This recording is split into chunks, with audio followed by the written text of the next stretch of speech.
मेरे प्रिय छात्र छात्राओं, मैं महेश झा, व्याकरण विषयक सहायक प्राध्यापक, कीर्ति नारायण कामाख्या संस्कृत महाविद्यालय महरेल मधुबनी, आप सबों के लिए आवृत्ति हेतु परम लघु मंजूषा ग्रंथस्थ लक्षणा निरूपण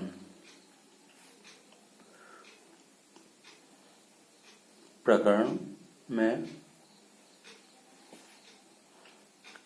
लक्षणा पदार्थ के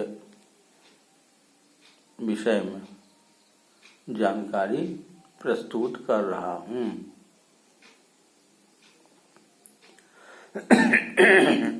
यहाँ सर्वप्रथम तार्किक का मत प्रस्तुत कर रहा हूँ। यहाँ तार्किक लक्षणा के विषय में कहते हैं, स्वशक्य संबंधो लक्षणा सा च द्विधा गौणी शुद्धा च। स्वशक्य संबंधो लक्षणा, स्वशक्य संबंधो लक्षणा स्वपद से जिसमें लक्षणा करनी है उसका ग्रहण होता है। जैसे गंगायाम घोषा, यहाँ पर गंगा पद के तीर में लक्षणा करनी है, इसलिए स्वपद गंगा पद है। उसका शक्य अर्थ प्रवाह रूप है, उसके साथ सामीप्य संबंध तीर में है, इसलिए गंगा पद में लक्षणा होती है। वह लक्षणा दो प्रकार की होती है, एक गौणी और दूसरी शुद्धा। गौणी का लक्षण इस प्रकार है, स्वनिरूपित सादृश्याधिकरणत्व संबंधेन शक्य संबंध्यर्थ प्रतिपादिका गौणी, तदितर संबंधहीन शक्यार्थ संबंध्यर्थ प्रतिपादिका शुद्धा। यह शुद्धा का लक्षण है, अर्थात स्वनिरूपित सादृश्य संबंध से शक्य संबंधी अर्थ को जो बतावे वह गौणी लक्षण है। जैसे अग्निर्मानवक, यहाँ अग्नि निरूपित जो सादृश्य संबंध, शुचित्व, पवित्रत्व, तेजत्व आदि संबंध है, उसका सादृश्य संबंध से शक्य संबंधी जो यह बालक अग्नि के समान तेज वाला यह अर्थ है, उस अर्थ के प्रतिपादन करने वाली गौणी लक्षणा है। और सादृश्य संबंध से इतर संबंध अर्थात कार्य कारण भाव लक्षण संबंध, आधाराधेय भाव लक्षण संबंध, स्वस्वामी भाव लक्षण संबंध, अवयवाभिभाव लक्षण संबंध,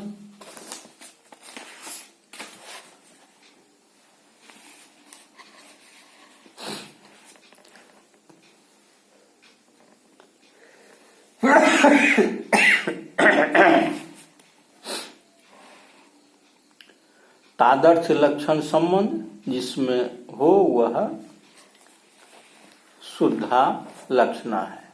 जैसे आयुर्वै घृतम, यहाँ कार्य कारण भाव संबंध संबंधी आयु की तादात्म्य प्रतीत के लिए आयुष कारणम घृतम ऐसी लक्षणा की जाती है।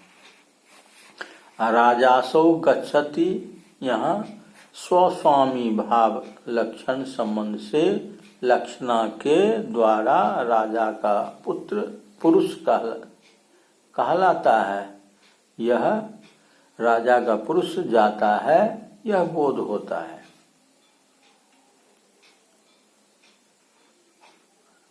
हस्तोयम, यहाँ अवयवी भाव लक्षण है। ब्राह्मणोपि तक्षासौ, यहाँ तात्कर्म लक्षण संबंध है। इंद्र के लिए स्तंभ अमी इंद्रा कहा जाता है, यहाँ तादर्श संबंध है। वह लक्षणा अन्य प्रकार से भी दो प्रकार का है, एक अजहत स्वार्था और दूसरा जहत स्वार्था।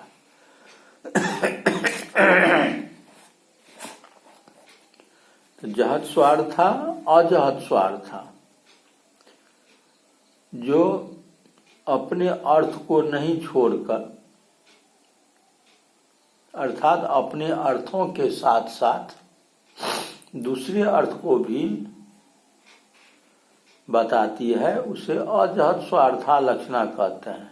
और जहाँ वाच्यार्थ का भी अन्वय होता है वहाँ अजहत स्वार्था लक्षणा होती है, जैसे क्षत्रिणो यान्ति।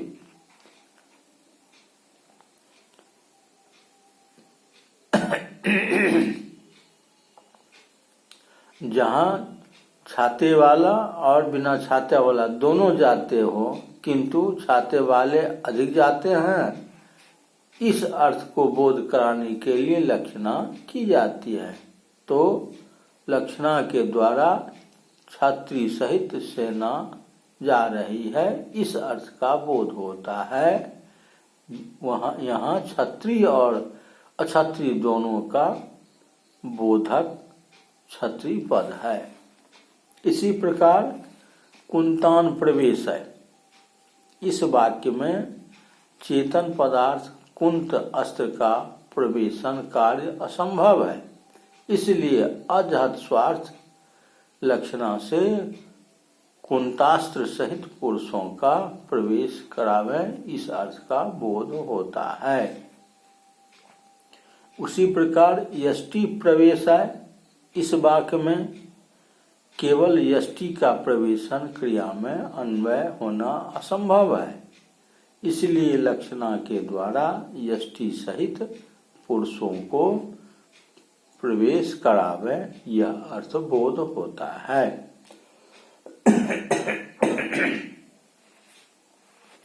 इसी प्रकार काकेभ्यो दधिरक्षताम,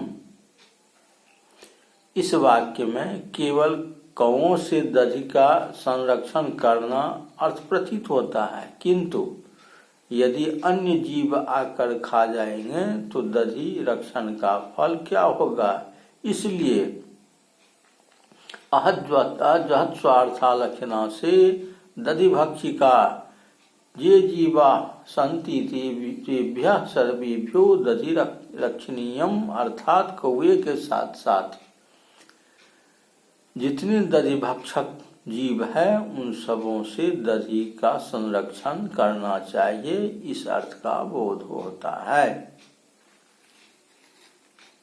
अपने अर्थों को छोड़कर दूसरे अर्थों को बताने वाली लक्षणा अजहत स्वार्था लक्षणा कहलाती है, जैसे मंचा क्रोशंती।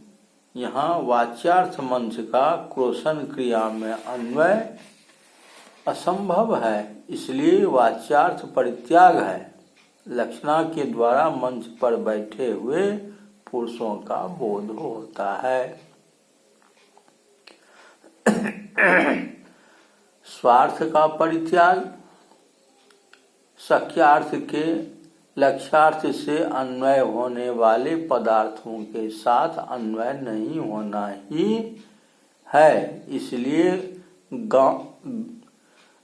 गाम बाहिकम पाठ है।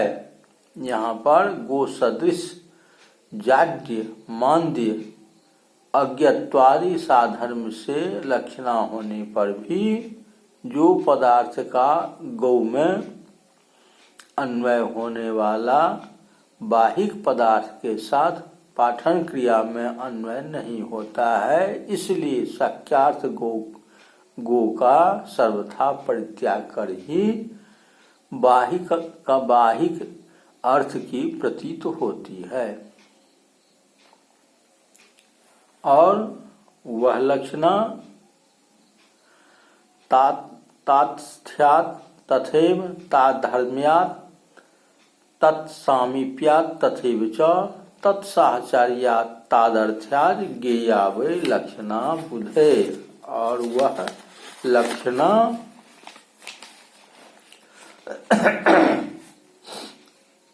तात्स्थ्य, ताधर्म्य, तत्सामीप्य, तत्साहचर्य, तादर्थ निमित्त से हुआ करती है। तात्स्य जिस शक्यार्थ का क्रिया में स्वतः अन्वय नहीं हो सके किंतु उसमें स्थित पदार्थ लेकर अन्वय हो, वह तात्स्य निमित्त है। जैसे मंचाह कुरुसन्ति,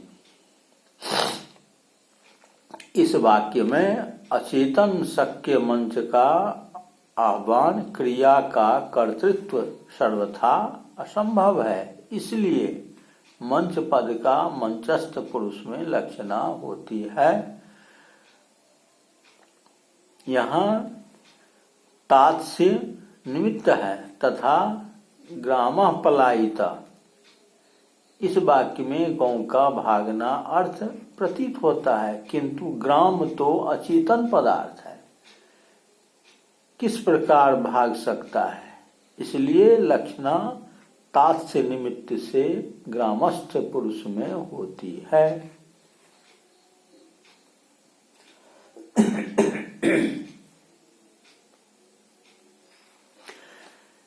जिस शक्यार्थ के धर्म निमित्त को लेकर ही परस्पर पदार्थ में अन्वय संभव हो, वहाँ ताधर्म निमित्त है। जैसे सिंहो मानवकः, इस वाक्य में सिंह पदार्थ का मानवक में अन्वय सर्वथा असंभव है, इसलिए सिंह में रहने वाले क्रूरत्वादि धर्म निमित्त को लेकर सिंह सादृश्य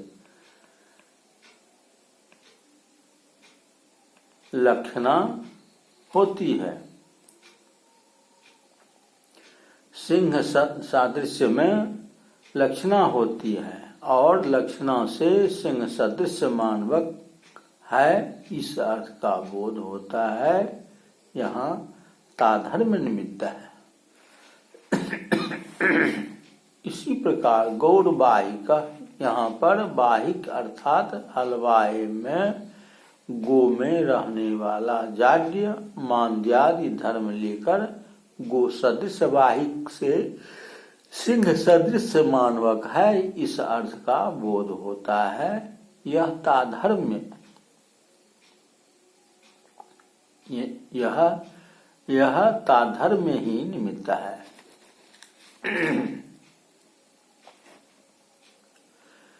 जिस शक्यार्थ के अन्वय से,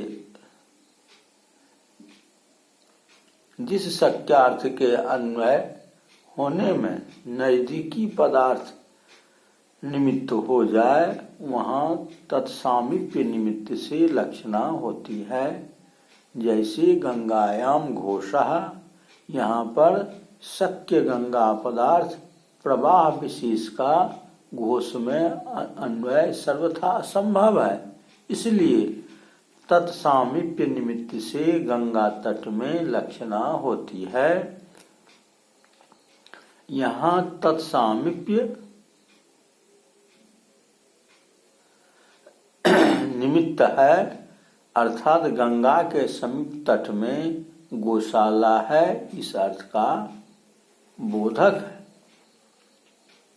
जिस पदार्थ की लक्षणा से साहचर्य निमित्त हो जाता है, वह तत्साहचर्य निमित्त है। जैसे यष्टि प्रवेशाय, इस वाक्य में यष्टि का प्रवेशन क्रिया में अचेतन पदार्थ होने के कारण अन्वय होना असंभव है, इसलिए साहचर्य निमित्त से लक्षणा होती है और लक्षणा के द्वारा यष्टि सहित पुरुषों को प्रवेश करावें, इस अर्थ का बोध होता है।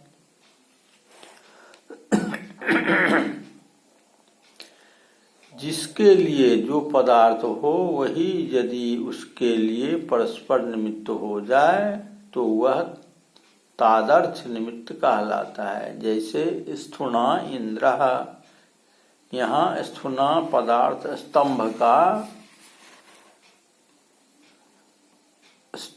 का इंद्र में अन्वय, यहाँ स्थूणा पदार्थ स्तंभ का इंद्र में अन्वय असंभव है। इसलिए इंद्र के लिए जो यज्ञ में पशुओं का बंधन होता है उसमें स्तंभ उपकारक है। अतः तादर्थ्य निमित्त लेकर लक्षणा के द्वारा इंद्र का उपकारक स्तंभ है, यह अर्थ होता है।